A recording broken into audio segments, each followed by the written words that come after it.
Bismillahirrahmanirrahim. Assalamualaikum warahmatullahi wabarakatuh.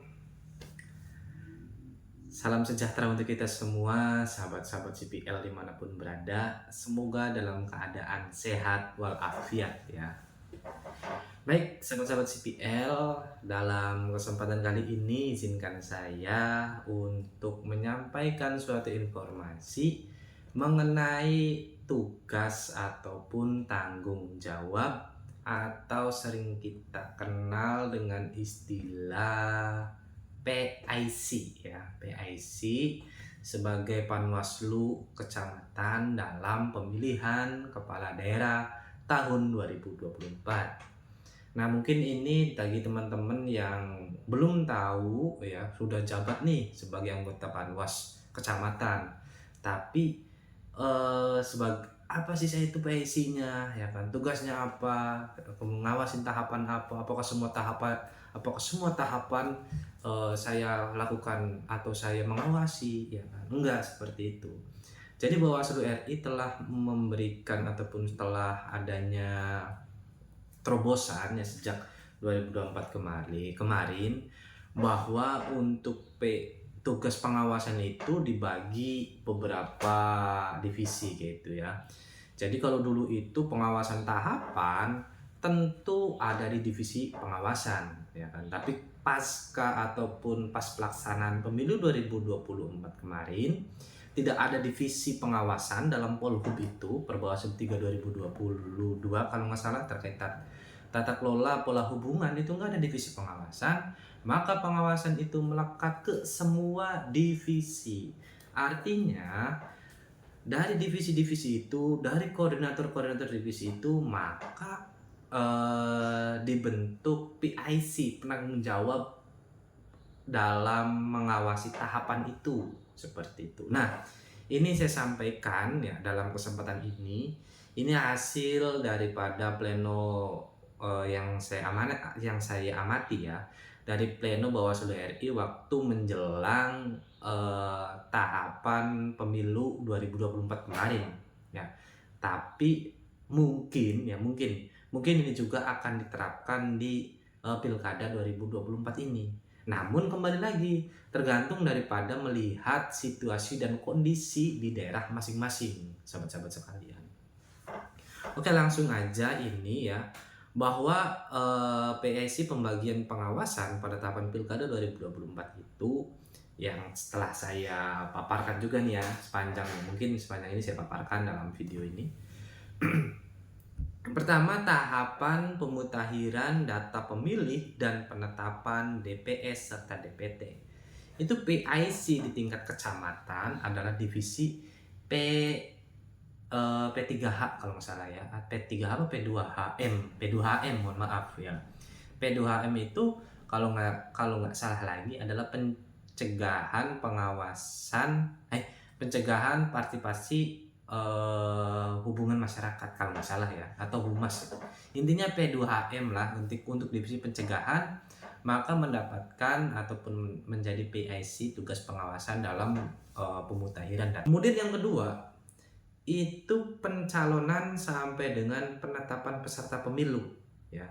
Mungkin ini adanya di kabupaten kota ya kan. Divisi pencalonan perseorangan tentu ada di Bawaslu kabupaten kota pengawasannya, karena nggak sampai di tingkat kecamatan ya kan. Kemudian pendaftaran partai politik sama juga ada di kabupaten. Tapi ya kalau kaitan dengan di daerahnya atau di suatu kabupaten kota itu ada calon perseorangan ya kan, yang kemudian itu ada verifikasi faktual ya, setelah tahapannya daftar, kemudian adanya verifikasi administrasi, dan kemudian terakhir adalah verifikasi faktual. Maka biasanya verifikasi faktual ini melibatkan teman-teman Panwas kecamatan ya.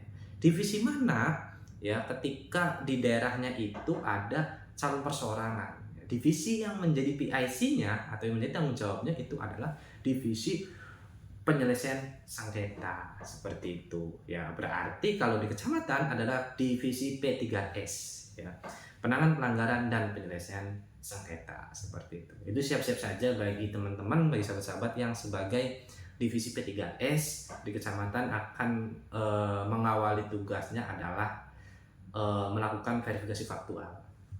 Kemudian yang ketiga, ya, yang ketiga ini kaitan dengan pelaksanaan kampanye dan dana kampanye, ya kan. Maka divisi mana yang sebagai PSI-nya itu adalah divisi penanganan pelanggaran atau P3S lagi. Kaitan dengan kampanye, maka yang menjadi PSI-nya adalah divisi PPPS di kecamatan, ya. Kalau dana kampanye tentu itu wilayahnya kabupaten kota. Tapi kalau pelaksanaan kampanye juga ada di kecamatan, maka yang menjadi tanggung jawab ini adalah yang menjadi PSI-nya adalah divisi P3S, ya. Kemudian include juga itu dengan penanganan pelanggaran, ya. Penanganan pelanggaran, masa tenang, ini adalah divisi P3S. Jadi diam-diam juga divisi P3S ini agak sedikit banyak saya agak sedikit banyak mendapatkan tugas seperti itu, ya. Tugas pengawasannya dimulai dari verifikasi faktual bagi yang pencalonan perseorangan, kemudian tadi kampanye, masa tenang, penanganan pelanggaran. Nah, itu beda cerita dengan dulu, ya, sebelum ada Polhub. Divisi PP itu lebih cenderung nggak ada tugas karena menerima limpahan daripada divisi pengawasan, ya kan. Ada pelanggaran nih, silakan beresin divisi PP. Tapi kalau sekarang enggak, semua sudah dibagi job desk-nya masing-masing seperti itu, ya, karena pemutahiran itu dari awal, dari mulai pilkada sampai dengan menjelang mau beberapa hari pelaksanaan hari H juga itu masih mulai pemutahiran, masih jalan pemutahiran. Nah, itu. Kemudian selanjutnya, ya, terkait dengan pengadaan logistik, pemilihan dan pendistribusiannya, ini adalah PIC-nya SDM, artinya adalah ketua, ya.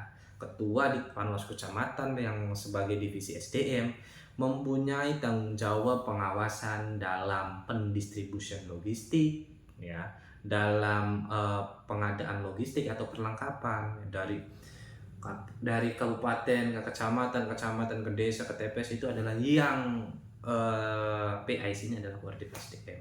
Maka siap-siap saja itu ya Kodim SDM. Jadi bukan hanya perekrutan pengawas TPS, kemudian SPJ doang, tapi ada logistik ini. Nah, seperti itu. Tapi yang dominan sih biasanya SDM itu di SPJ, ya kan, seperti itu. Ya tinggal ada dua tahap, ada dua tugas lagi lah, ya. Kalau tugas SPJ itu kan setiap bulan pasti ada. Kemudian yang selanjutnya pergerakan surat suara, BA, perhitungan suara dan sertifikat hasil penghitungan suara tingkat TPS sampai ke PPK itu adalah PIC-nya PP, ya. Kalau di kabupaten kota itu PIC-nya PP, ya, terkait dengan dokumen pergerakan surat suara, BA, perhitungan, ya. Itu ada di PP. Kenapa di PP? Karena di Bawaslu Kabupaten Kota yang komisionernya 5 orang, itu nama divisinya PP Datin, ya. Tapi kalau di Panwas Kecamatan, ya, terkait dengan pergerakan surat suara BA ini adanya di divisi SDM. Kenapa? Karena divisi SDM itu merangkap data dan informasi, ya, data kalau nggak salah seperti itu. Karena ini kan terkait dokumen ini data, maka yang menjadi PSI-nya ya adalah SDM seperti itu. Maka tadi, ya, selain daripada pengawasan pendistribusian logistik, maka ada lagi ini, ya. Ini harus yang menjadi tanggung jawabnya adalah Datin, divisi Datin. Artinya Datin atau data ini lebih cenderung merangkap ke SDM seperti itu. Kalau divisi PP itu kalau di kecamatan adalah P3S, ya. Seperti itu. Jadi siap-siap SDM bukan hanya pendistribusian logistik, tapi pengawalan, berita acara, sertifikat itu adalah tanggung jawab dirimu, ya kan. Kemudian selanjutnya rekapitulasi hasil penghitungan perolehan suara di PPK. Ini untuk rekap itu yang menjadi PIC ini adalah divisi PP dan divisi pencegahan gitu, ya, yang menjadi PIC-nya. Kalau untuk penghitungan suaranya, ya, penghitungan perolehan suara itu divisi PPH atau pencegahannya, ya kan. Kemudian pelaksanaan PSU, PSL ini divisi hukum. Artinya kalau di kecamatan maka divisi hukum itu adanya di mana? Adanya di pencegahan, ya kan. Maka siap-siap juga itu ketika ada PSU, PSL, kemudian susulan, maka yang menjadi PIC-nya adalah divisi P2HM. Seperti itu. Kemudian yang terakhir terkait dengan penetapan hasil pemilu, maka divisi SDM lah yang mempunyai PIC. Nah, kalau di kecamatan tadi rangkaian beberapa tahapan yang menjadi PIC, barangkali ada yang kelewat silakan di kolom komentar ya kan. Bang, kalau divisi ini, Bang kalau tahapan ini PIC-nya siapa? Barangkali kelewat sayanya ya. Semoga saja tidak ada yang kelewat. Itu teman-teman hasil diskusi kita hari ini.